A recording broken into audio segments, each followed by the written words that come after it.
La Calígula de Madagascar, la despiadada reina africana que causó pavor en Europa, terrorífica y despiadada, Ranavalonai fue considerada una especie de monstruo tanto por sus enemigos occidentales como por sus súbditos.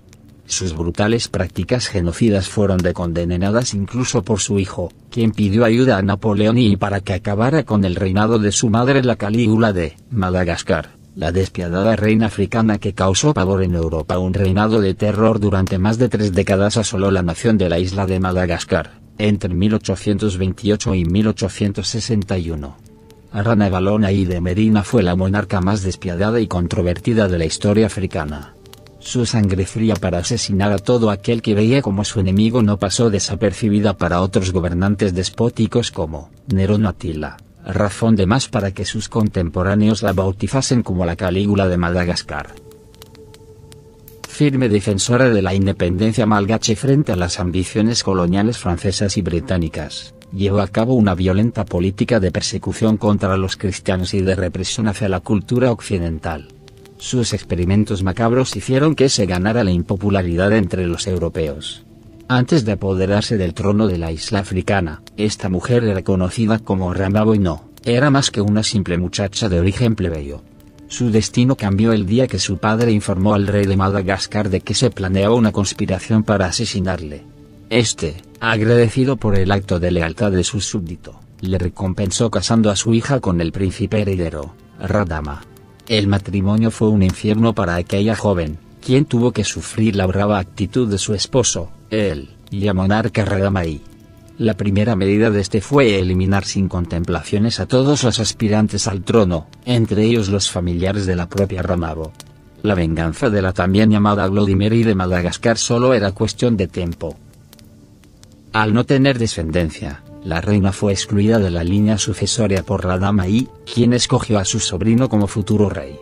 Ramabo, que ya destacaba por su inteligencia, siendo paciente y sin despertar altercados, reunió a su alrededor fieles partidarios de las clases nobles y del ejército que, posteriormente, le ayudarían en su venganza. Lo mejor estaba aún por llegar. El reinado de terror.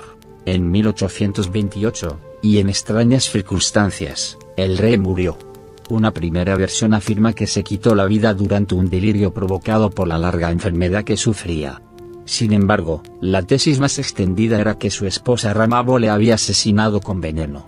A pesar de haberse mantenido fuera de la vida pública durante los últimos años de reinado de su marido, Ramabo había ido tejiendo toda una estrategia de conspiración para actuar llegado el momento. Con la ayuda de sus partidarios dio un golpe de estado que resultó efectivo. Así, se convirtió en la reina de Madagascar bajo el nombre de Ranavalonai. La nueva monarca fue sólida y despiadada desde el principio.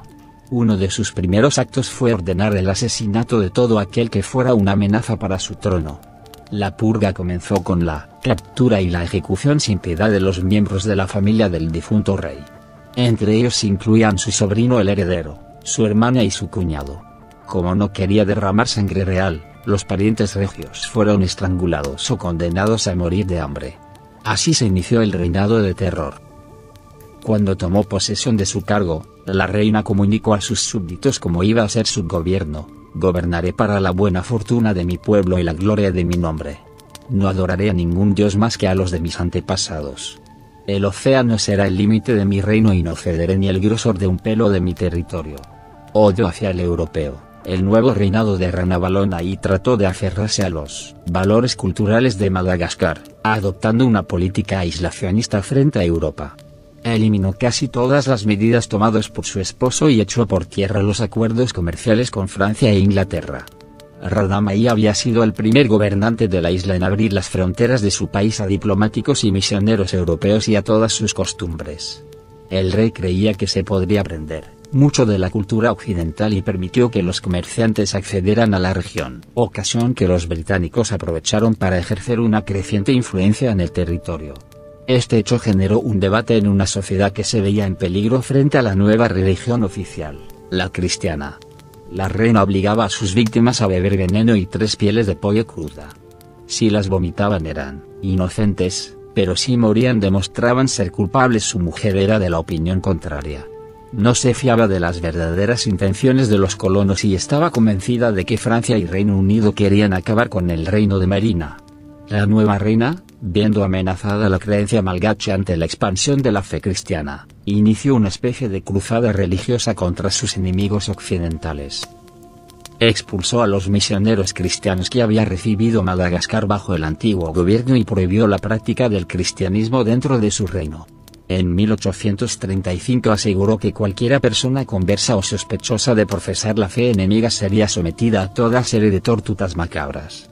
Un genocidio desatado. Algunos fueron decolgados boca abajo sobre abruptos precipicios hasta que las cuerdas de las que dependían sus vidas se deshacían.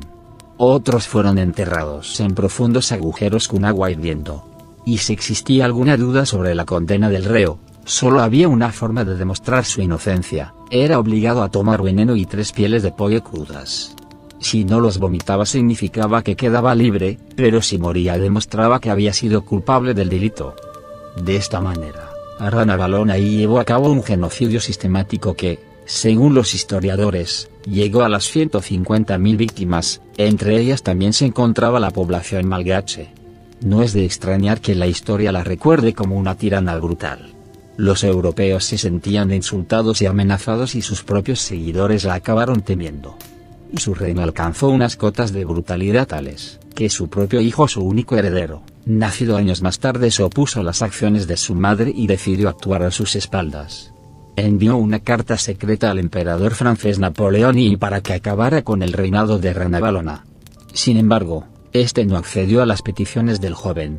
Descubierto el complot, la reina expulsó de forma definitiva a británicos y franceses de la isla y confiscó sus bienes. Desde entonces, hasta su muerte en la vejez, aplastó sin piedad cualquier indicio de oposición. Logró sobrevivir a varios intentos frustrados de usurpar el trono gracias a su inmensa red de espionaje. Una suerte con la que no contó su heredero, Rakoto, quien fue asesinado a los pocos años de ascender como monarca, pese a que eliminó toda la política de su madre de raíz.